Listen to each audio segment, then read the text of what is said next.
Hello friends, मुंह से बदबू आना या स्मेल आना किसी को भी पसंद नहीं होता। अगर किसी के मुंह से स्मेल आ रही है तो उसको किसी से बात करना अच्छा नहीं लगता और उसकी पर्सनालिटी पे भी काफ़ी इफ़ेक्ट होता है। जिन लोगों के मुंह से स्मेल आती है उन लोगों का कॉन्फिडेंस लेवल काफ़ी लो हो जाता है और वो किसी से भी बात करने से हिचकिचाते हैं। इसके दो रीजंस होते हैं। बैड ब्रीथ को हम दो कॉजेज़ में डिवाइड कर सकते हैं। फर्स्ट होता है लोकलाइज्ड कॉजेज एंड सेकंड होता है सिस्टेमिक कॉजेज।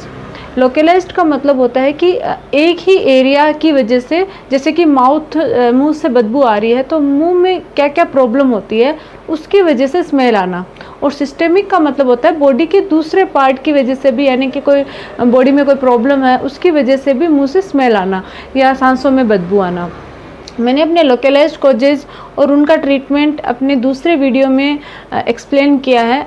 अगर किसी को लगता है कि उसके मुंह से जो बदबू है वो उसके लोकलाइज्ड कॉजेज की वजह से आ रही है, यानी कि किसी डेंटल रिलेटेड प्रॉब्लम की वजह से उनके मुंह से स्मेल आ रही है, तो उसके लिए मैंने दूसरा वीडियो बनाया है। उसका लिंक आपको डिस्क्रिप्शन बॉक्स में मिल जाएगा, आप वहाँ जाके वो देख सकते हो। इस वीडियो में हम लोग जानेंगे कि जो मुंह से बदबू आती है या सांसों में जो बदबू होती है उसके सिस्टेमिक कॉजेज क्या है और क्या क्या घरेलू उपचार है जिनकी मदद से हम मुंह से जो स्मेल आती है उसको दूर कर सकते हैं। तो मैं हूं डॉक्टर पूनम शर्मा और आप देख रहे हो मेरा चैनल स्माइल ओपनली। चलिए जानते हैं सिस्टेमिक कॉजेज के बारे में।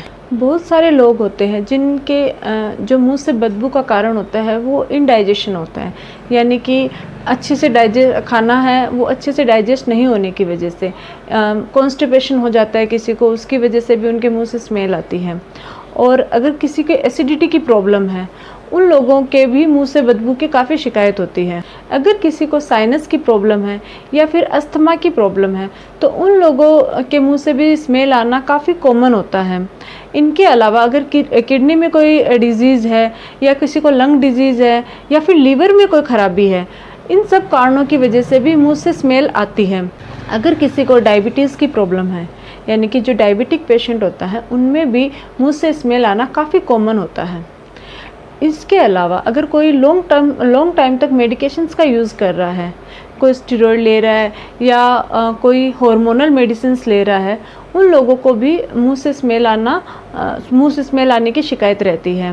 प्रेगनेंसी में भी ये देखा गया है कि मुंह से स्मेल आना काफ़ी आम बात है, क्योंकि प्रेगनेंसी के अंदर हार्मोनल चेंजेस होते हैं, इस वजह से मुंह से स्मेल आने की शिकायत रहती है।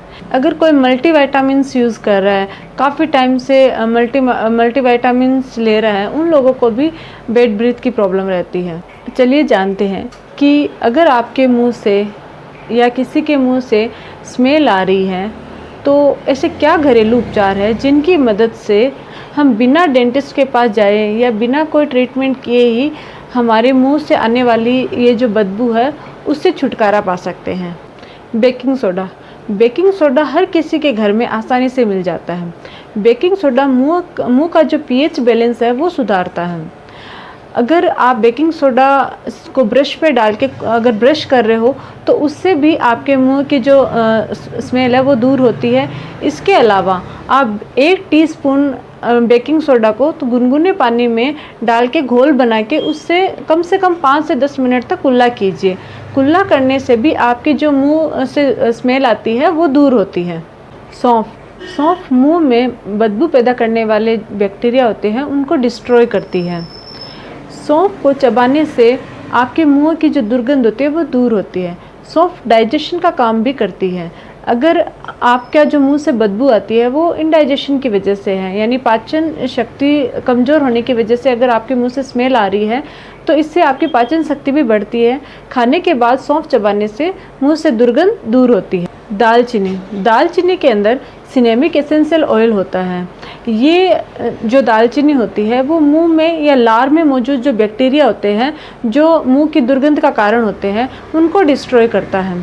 दालचीनी को आप 10 से 15 मिनट तक पानी में डाल के उबालिए और उबालने के बाद ठंडा होने के बाद उसका जो पानी होता है उससे कम से कम 5 से 10 मिनट तक कुल्ला कीजिए। उसके कुल्ला करने से मुंह की जो दुर्गंध होती है वो काफ़ी हद तक ख़त्म हो जाती है। इन सब के अलावा नींबू, सेव का सिरका, अजवाइन, दाना मेथी, लौंग, इनका भी अगर आप इस्तेमाल करोगे तो इनसे भी मुंह की जो दुर्गंध होती है वो दूर होती है। अगर आपको सेंसिटिविटी की प्रॉब्लम है तो आप नींबू का इस्तेमाल मत कीजिएगा, क्योंकि नींबू सेंसिटिव टीथ को और सेंसिटिव कर देंगे और उसकी वजह से आपके दर्द शुरू हो जाएगा। Tea tree oil, tea tree oil भी मुंह में मौजूद जो बैक्टीरिया होते हैं जो मुंह की दुर्गंध का कारण बनते हैं उनको डिस्ट्रॉय करने में मदद करता है। एक गिलास पानी के अंदर टी ट्री ऑयल को मिलाकर उससे अच्छे से कुल्ला करने से मुंह की दुर्गंध दूर होती है। आप ब्रश करने के बाद भी टी ट्री ऑयल से कुल्ला कीजिए। इन सब घरेलू उपायों के अलावा अपनी ओरल हाइजीन को मेंटेन रखिए। दिन में 2 बार ब्रश कीजिए, हर खाने के बाद कुल्ला कीजिए, फ्लॉस और इंटरडेंटल क्लीनर का यूज़ कीजिए। अगर आप लोगों को मेरा ये वीडियो पसंद आए तो प्लीज़ लाइक, शेयर और सब्सक्राइब ज़रूर कीजिएगा। दांतों और मुंह से रिलेटेड कोई भी क्वेरी हो तो आप मुझे कमेंट बॉक्स में कमेंट करके पूछ सकते हो। Thank you.